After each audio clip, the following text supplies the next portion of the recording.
Hello, everybody. Welcome to another edition of the Long Distance Worklife podcast, where we try to help you thrive, survive, generally keep the weasels at bay in this crazy world of remote and hybrid work. Normally this show is aimed at those of us who are on the team leader level, those of us in the trenches, but we are aiming this conversation this week a little bit higher on the food chain for senior leaders. And for that, we need somebody with a more impressive name tag than I have. So I'm going to introduce you to John Forsythe, who is with the Human Capital Group at Deloitte Consulting. He is one of the authors, at least, of the Human Capital Trend Report 2024, which is full of fascinating stuff, and that's what we're going to talk about. John, how are you? I'm doing well, Wayne. Thank you so much for having me on the show. Well, as always, thank you for being had.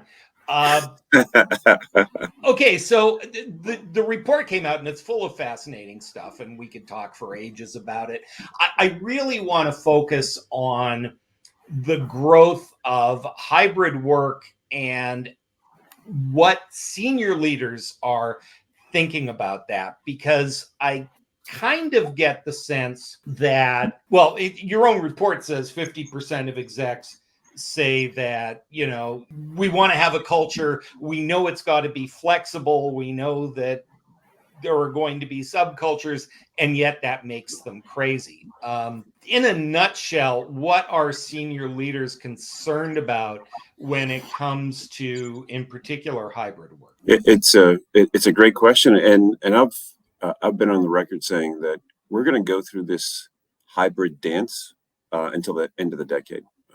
I think what we're going to be seeing is push and pull from workforce and management, and it's going to stabilize over the next couple of years. The bottom line is you need to be able to let the work and the needs of the workforce drive where the work happens. And it's a new algorithm, because, when we talk about hybrid here at Deloitte, the phrase we use is, before the pandemic, always together; during the pandemic, never together; and then since the pandemic and going forward, it's together when it matters, right? Having those moments where co-location is the best way to get the work done, that's going to vary depending on the organization, the work you're doing, the team that you have around you. But using that mindset is much more likely to get the right people wanting to be co-located at the right time. Now, your question was, how do executives and managers look at that? They look at that from a perspective of, we need to get business done. I don't know if people are being productive, because I grew up as a manager seeing people around me and they seem productive. And that's a traditional way of measuring productivity. But in this new world, getting executives to trust that work is being done, even when it's not at the same place, that's been a challenge. And I can't tell you how thrilled I am to hear you say that this is going to be a messy, ongoing process, because one of the things that we have been noticing for a long time is that senior leaders in particular, and I don't mean to throw them under the bus, is just on the team level, people seem to be reaching accommodation very quickly about what works. It's as the senior execs kind of take a macro approach to creating culture, to doing all these things, that the tension arises. And one of the things that I've noticed, and hopefully you can address this, is right now what we're getting is not so much true hybrid work as it is uncomfortable negotiation to how much can we make them come in the office before they quit, and how much can I not come in the office before they fire me, which doesn't seem like an effective business strategy. Right. Yeah. And you're right. There's an incredible tension between the two of them. So here's a way that I look at it. I'll say any organization that can provide a certain amount of workplace flexibility has a competitive advantage when it comes to the war for talent. There's just no question. It's something that people are expecting right now. And every day that you require someone to come into the office, more than they feel is beneficial to them and them in the best position getting the work done, every hour you have them do more than that, where it feels like it's meaningless to come into the office and it's a cost to me, that's one level less of engagement that employee has. And so you've got, when we look at the main findings of our Human Capital Trends report, it's in those organizations where people thrive, the organization is more likely to thrive. Those organizations that are focused on bottom line results at all costs are less likely to achieve those bottom line results than those organizations that focus on achieving the human outcome and the business outcome and manage both of them together. So that equation that I talked about of, yeah, you might have them more in the office more, but their engagement has reduced. That's probably more likely to affect your bottom line than just having them there because, right? So that 2-day a week or 3-day a week policy, blanket policy across an entire organization, that doesn't take into consideration those microcultures that is another chapter in our trends, that how the work happens in your finance function versus your HR function versus your IT function, how it happens in Tokyo versus New York or DC, that's going to differ based on the work that's happening there and the needs of that workforce. And so giving autonomy to local team leads and managers to figure out what kind of cadence of in-office versus remote work do we do here, that kind of autonomy has got to happen, because that's where those differences in work and workforce needs happen. And so microcultures allows you to be able to manage the sort of mosaic of different ways of getting work done in different parts of the organization. Yeah, it's funny. We talked about macrocultures and microcultures in Kevin and my book, The Long Distance Team, and people struggle with this a little bit. Yeah. Because we want a culture, right? We want an IBM culture. We want a Joe's Farm Stand culture, whatever it is. And yet there needs to be that flexibility. How does a senior leader decide on the amount of flexibility? I mean, my guess is, like most things, it's going to be more than they want and less than they think. Yeah. But how do they strike that? How do organizations strike that balance? Yeah, it's a great question, and I hate giving a typical consultant answer, but it depends. It depends on the level of trust, the scale of the organization. It comes down to this: the executive leader's role is to create those values, how work should happen here, like what distinguishes us and our culture, but set wide parameters of what that looks like, right? A focus on customer integrity. Of course, those things are going to happen. When we look at across the board at organizations, you look at corporate values, the word integrity shows up in 75% of every corporate value statement. Yet every organization seems to be different. So having those wide parameters, but then providing autonomy to local management to drive the culture that's necessary for their work. And then, let's be frank, executive leaders need to hold people accountable for results. What we're saying now is it's not only business results, but hold them accountable for human results. I loved how you kicked off this conversation, Wayne. You said helping people thrive. That idea of helping people thrive, that is such a fundamental element of good business, good leadership. And now in our report, we're talking about it. There's proof now that organizations that help people thrive are more likely to thrive themselves at the bottom line. So it's set the values, hold people accountable. In the report, you talk a lot about worker agency. Yes. And and first of all, maybe you can give a non-consultancy description of exactly what that means. But also, how do you navigate increasing worker agency without people's heads exploding? That's a great question, right? Because I've seen figuratively, people's heads explode when it comes to the idea of giving people choice in agency. Yeah, for the record, actual bursting of craniums is extremely rare, but it feels like it's going to happen. It does. You can see the eyes open wide when it looks like their head's about to explode. It comes down to this. And this is a conversation I have with all of my clients. In today's world, you have to lead and manage differently than you were led and managed. As we were growing up, you and I seem of a certain age, Wayne. When we were growing up, we didn't have that choice. We didn't have that agency. There's a joke about sort of new generations, millennials and Gen Z. They want to come out of school and be a CEO right away. That's not the case. They want their voice heard. They want their ideas considered. right? They want to feel commitment and ownership. And the idea of co-creation with your workforce and giving them agency and choice, it means seeking their input in terms of making decisions that have an impact on them, and considering their voice, not as you have to, they're your boss, but that you're considering their input. Because guess what? In today's AI world, you're going to get your best ideas from 23-year-olds that understand artificial intelligence better. So have their voice being heard as you're making important corporate decisions.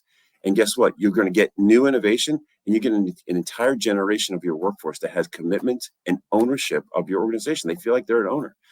And what's not good about that? So this idea of co-creation means a different management style, seeking input, using that as a driver of your decision making, and making sure that you're driving outcomes that help drive your business and help create that workplace that is helping them thrive. Okay, so you used the magic word.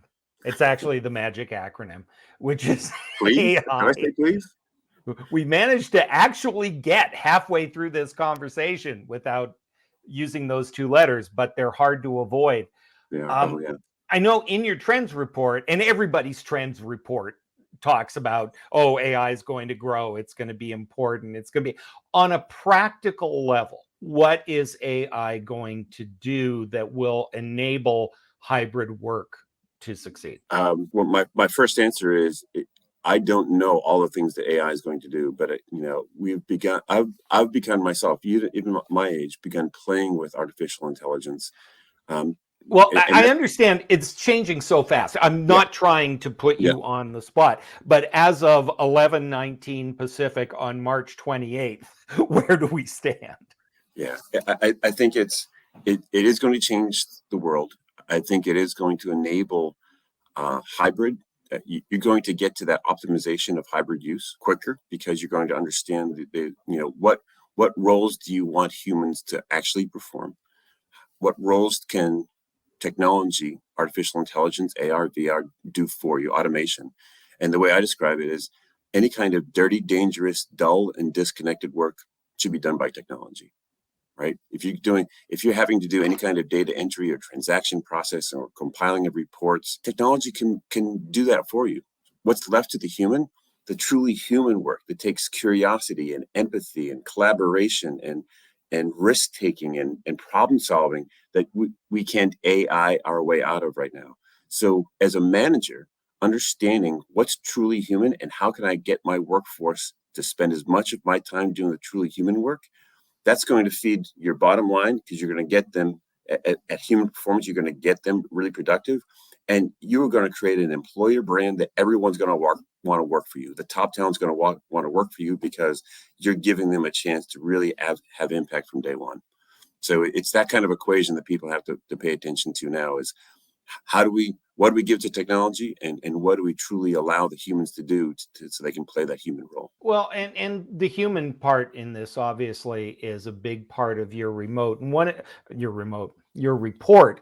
And one of the things that you talk about is this idea of making hybrid work fit the life cycle, the talent life cycle.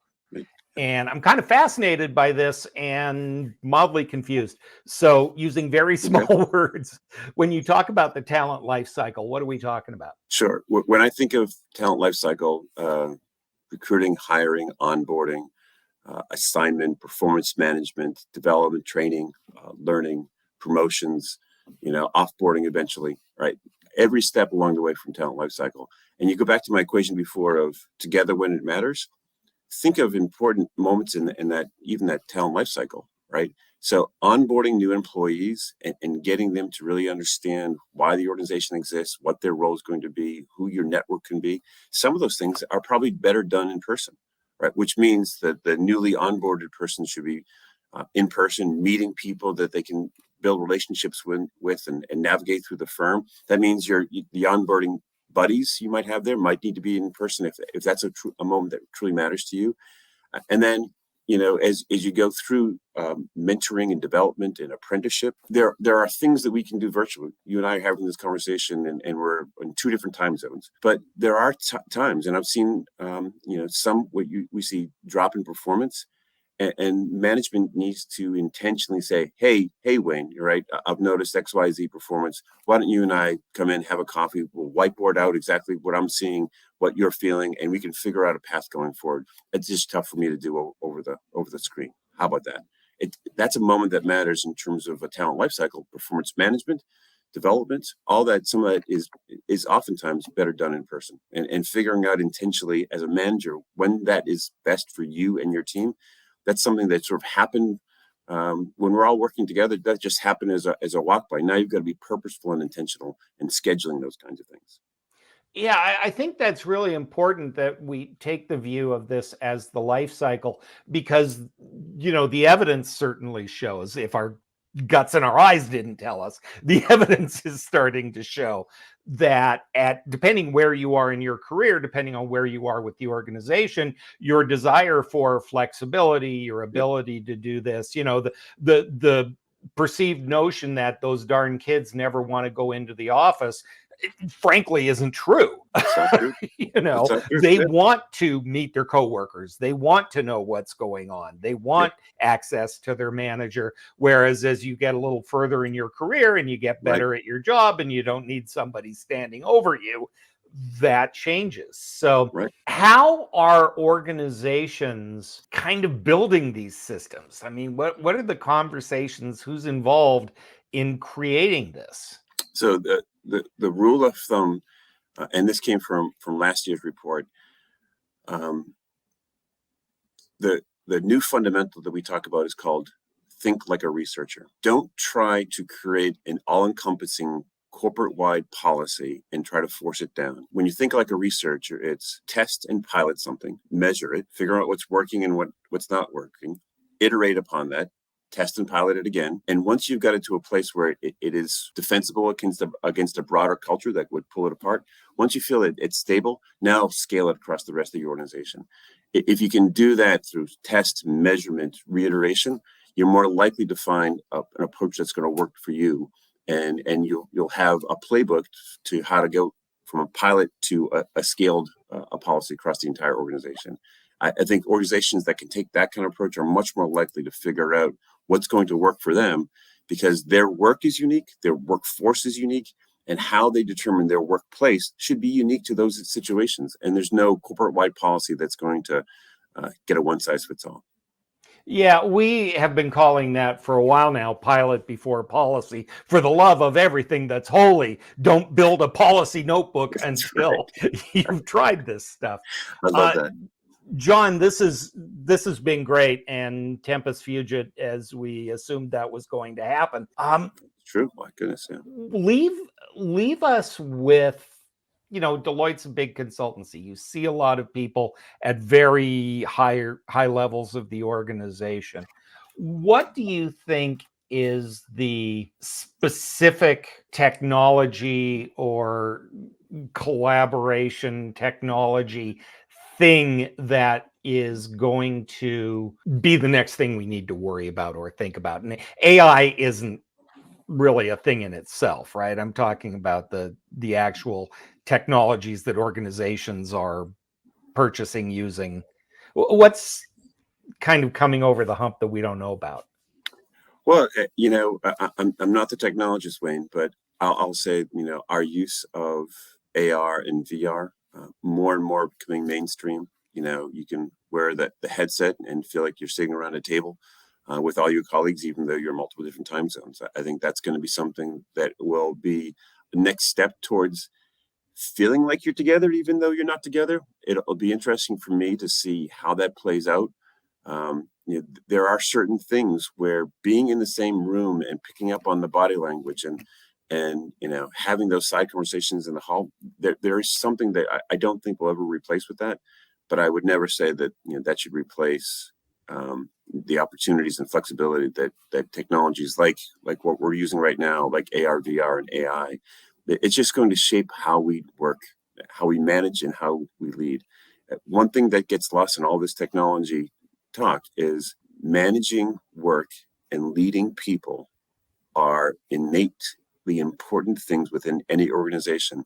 And I think we've got to be much more purposeful and much more intentional in creating the human and business outcomes. And I think there's a lot of gap between managers' capabilities and their expectations when it comes to that. So I'll say the next big technology thing, let's help managers manage better.